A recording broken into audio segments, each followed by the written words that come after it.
নমস্কার বন্ধুরা, কেমন আছেন সবাই? আজ আমি আপনাদের সঙ্গে শেয়ার করব বসন্ত পঞ্চমী স্পেশাল বাসন্তী পোলাও।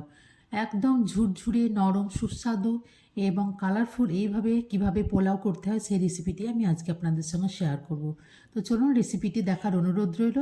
যারা আমার চ্যানেলে নতুন তাদেরকে অনুরোধ রইল আমার চ্যানেলে আসার এবং আমার চ্যানেলটিকে সাবস্ক্রাইব করে লাইক শেয়ার কমেন্ট করে আমার পাশে থাকার। এখানে আমি নিয়ে নিয়েছি 2 কাপ, এই বাটির পরিমাণে 2 বাটি গোবিন্দভোগ রাইস। এই বাটিটা ব্যবহার করেই কিন্তু আমি সব উপকরণগুলোকে নিয়ে নেব।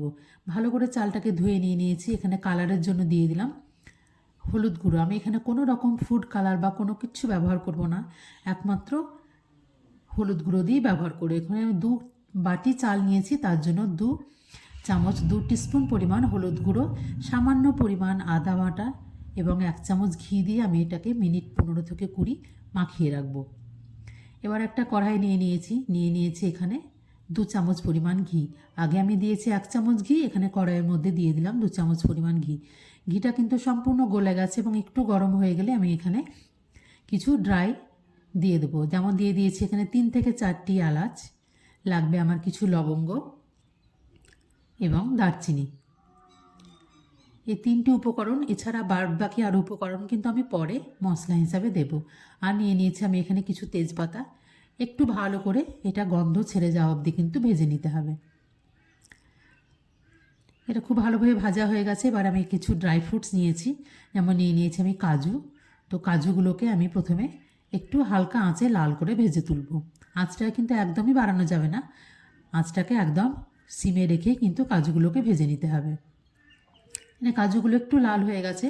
এবার দিয়ে দিয়েছি আমি এখানে কিশমিশ, 1 মুঠো পরিমাণ কিশমিশ। কিশমিশগুলোকে খুব হালকা করে একদম আঁচটা কমিয়ে একদম কয়েক সেকেন্ডের জন্য ভেজে নিতে হবে। যে বাটিতে আমি মেপে চাল নিয়েছিলাম সেই বাটিতে আমি 1 বাটি পরিমাণ কিন্তু এখানে মটরশুঁটি নিয়েছি।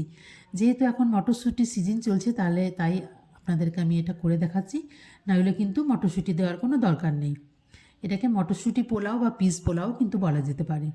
মটরশুঁটিগুলো হালকা একটু ভেজে নিতে হবে। দিয়ে দিলাম একটু যেন নরম হয়ে যায় তার জন্য সামান্য পরিমাণে লবণ। তারপরে কয়েক সেকেন্ড নেড়ে নিতে হবে। মটরশুঁটিটা যখন ভাজা ভাজা হয়ে যাবে তখন আমি এখানে যে চালটাকে ম্যারিনেশন করে রেখেছিলাম সেই চালটা এবার এখানে দিয়ে দেব।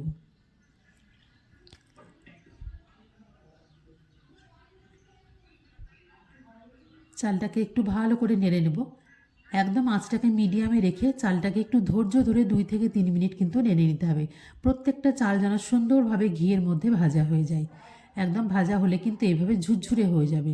ভাজাটা কিন্তু ভীষণ ইম্পর্টেন্ট। একদম ভাজা হয়ে গেছে, এদিকে সমস্ত উপকরণগুলো ভাজা হয়ে গেছে। এবারে আমি যে বাটির পরিমাণে 2 বাটি চাল নিয়েছিলাম সেই বাটিটার পরিমাণে কিন্তু আমি পুরো ফুল করে কিন্তু 4 বাটি জল নিয়ে নিয়েছি। একটুও কিন্তু কম নিলে চলবে না। আর যেহেতু আমি 2 বাটি চাল নিয়েছি সেই 2 বাটি চাল অনুসারেই কিন্তু আমি এখানে 2 টিস্পুনের পরিমাণ হলে কিন্তু 2 বার দিতে হবে। আর যদি বড় চামচ হয় তাহলে 1 টিস্পুন আমি এখানে লবণ দিয়ে দেবো।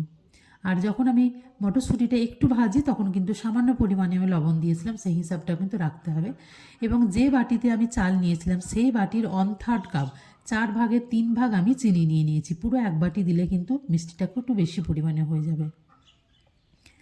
এবার চিনি এবং জলটাকে একটু টকবক করে ফুটতে দিতে হবে।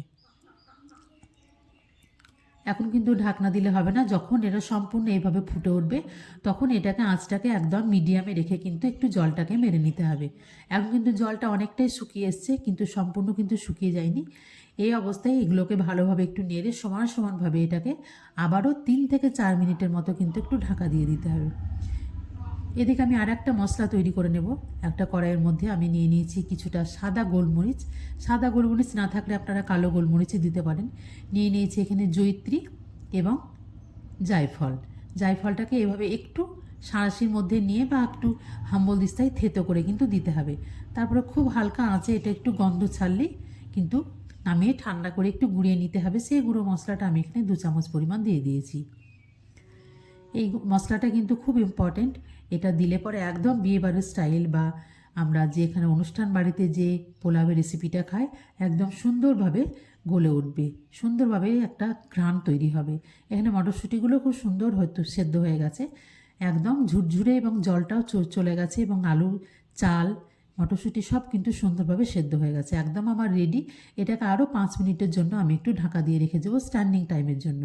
দেখুন এখন কিন্তু অনেকটা গরম, তবুও কিন্তু এটা সম্পূর্ণ ঝুরঝুরে হয়ে গেছে। একদম রেসিপিটি আমি এবার সার্ভ করে দেবো। আমার এই রেসিপিটি যদি আপনাদের ভালো লাগে আমার চ্যানেলটিকে সাবস্ক্রাইব করবেন, লাইক, শেয়ার এবং কমেন্ট করে আমার পাশে থাকবেন। আমি এখানে নিয়েছি দুটো আলুর পকোড়া, বা আপনারা আলুর দমের সঙ্গেও কিন্তু, বা ভেজ ডাল, আলুর দম, যে কোনো কিছু আপনাদের সঙ্গে পছন্দ অনুযায়ী কিন্তু আপনারা রেসিপিটি খেয়ে নিতে পারেন।